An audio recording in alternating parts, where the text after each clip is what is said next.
Okay, guys, day 3. Whoops. If I can hold the camera right. Sorry, I switch sides that my hand usually goes on. But yesterday I said I would go out and do errands. I was gonna go to the bank and get my rent money. Because there's a problem with the automatic thing with them ever since the new company took over. I was gonna go get groceries, my social security card in case I get a job, and some computer editing software. You wanna know how much I did of that? Nothing. I thought about it. I was ready to go. I had the bus schedule planned, and just like my last job, which was on the coast in Oregon, where I would get ready for work, I would take a shower, I'd get my clothes on, I'd have plenty of time to leave. I would start thinking about this employee that harassed me sometimes, and my boss yelling about the amount of work I would do and stuff, and I would get overwhelmed and just not go to work. No call, no show. And then when I would try to explain it to them, I'd just get in trouble. So they just let me go eventually after a few times of doing that. Which I understand. I'm not mad or bitter about. You have to show up to work. But eventually I stopped going for 3 days because that employee I talked about, he backed me into a corner and threatened to cut me with a box cutter that we carry. And apparently I broke down and had an anxiety attack where I don't even remember 3 minutes of it. It's on camera. I screamed and I was on the floor in a fetal position at the end, and yeah, I don't remember much of it. But I stopped going after that. And then with no job and it being winter on a coastal town, there was no other jobs available. So I ended up packing up my car and moving to Portland and living in it through the winter. That was a couple years ago. Anyway, I bring that up because when I moved to Portland, it was tough, but then I got attacked up here too. I don't know if I told you about this. I've told people about it, where I was hurt and I ended up being in the hospital, and it was a VA hospital, and I had nurses talking to me more about what happened in the Army and why things turn out the way they did now. And so I was able to get disability for PTSD and depression and anxiety and everything, and able to get an apartment set up because of it. So that's the silver lining in that.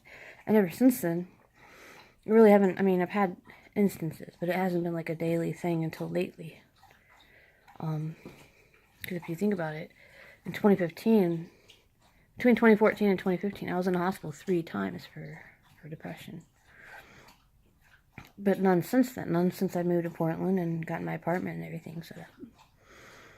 But just lately, I have. And I think it was ever since the car was towed.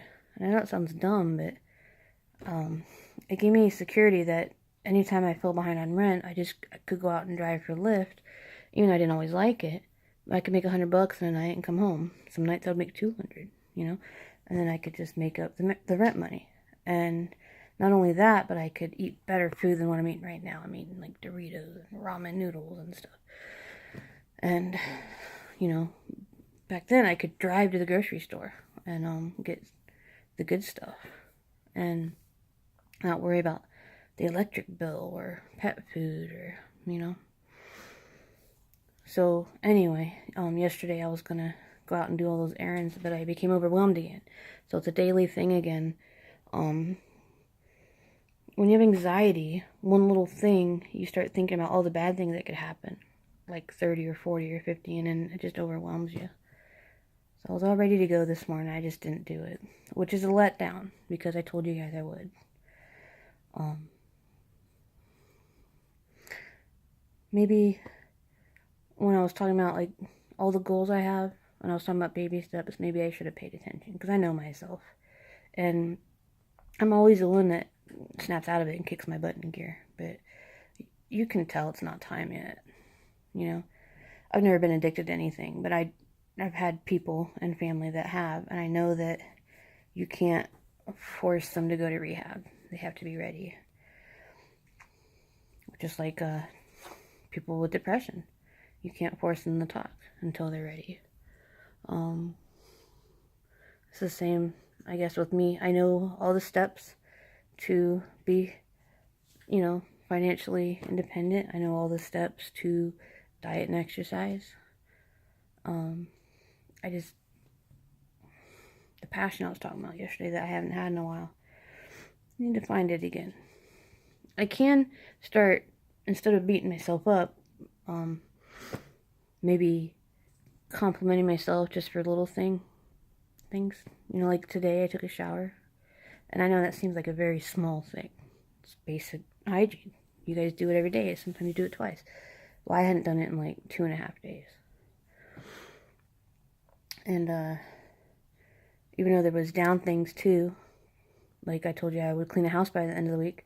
Well, when I was taking a shower, I just took off my clothes and threw them on the floor. When I was done eating, I threw my dish over on the couch. So it kind of cancels out the shower thing. I know that sounds like a whole day, that's all you accomplished, but I want to focus on the good, and maybe that will pump me up. That sounds so lame, though.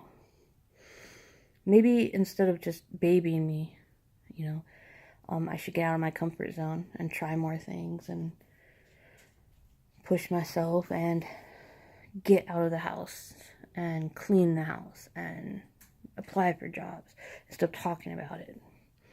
At the same time, sometimes I'm scared to push myself because then I'll break down again. And there'll be no one here to pick up the pieces. It's just me. Just me and my pets. Also, sometimes I get excited about something, like going and getting the video editing software and taking shots and stuff and putting them together.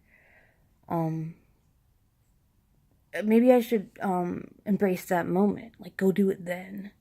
I've cleaned the house before, the whole house. The reason I don't do it now is like, it's so overwhelming. There's so much stuff. If I just kept it up, it wouldn't be so overwhelming. But sometimes, every now and then, like once a month, I get a burst of energy. And I know that that's when I should clean the house. Because I should take advantage of it.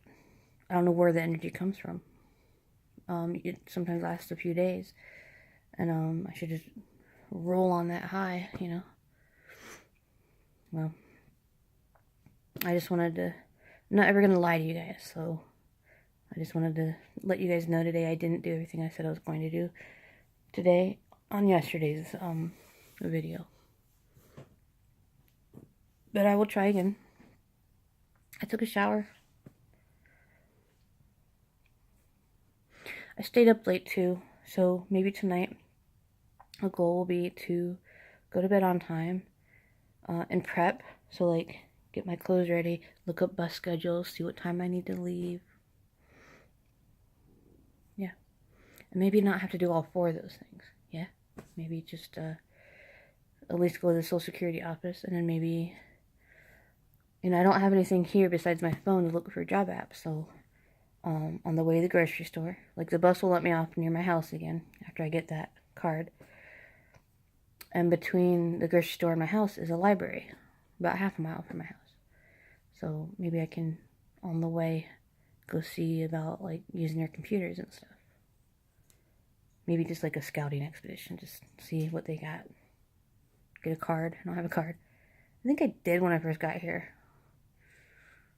I might have checked out a book and never brought it back. I should use the library more. Anyway, those are my goals for tomorrow. Do something more than I did today and make it count. And I'll tell you guys on the 4th what I did tomorrow at the end of the day. Okay? I will try harder. No more excuses. I won't push myself beyond what I know I can handle. But I need to push myself more than being lazy and stuff. Even if I think I can't handle too much, I need to do more than nothing. That's hard, though. Anyway, I'll talk to you tomorrow. Sorry for being so down. I'll do better. Okay.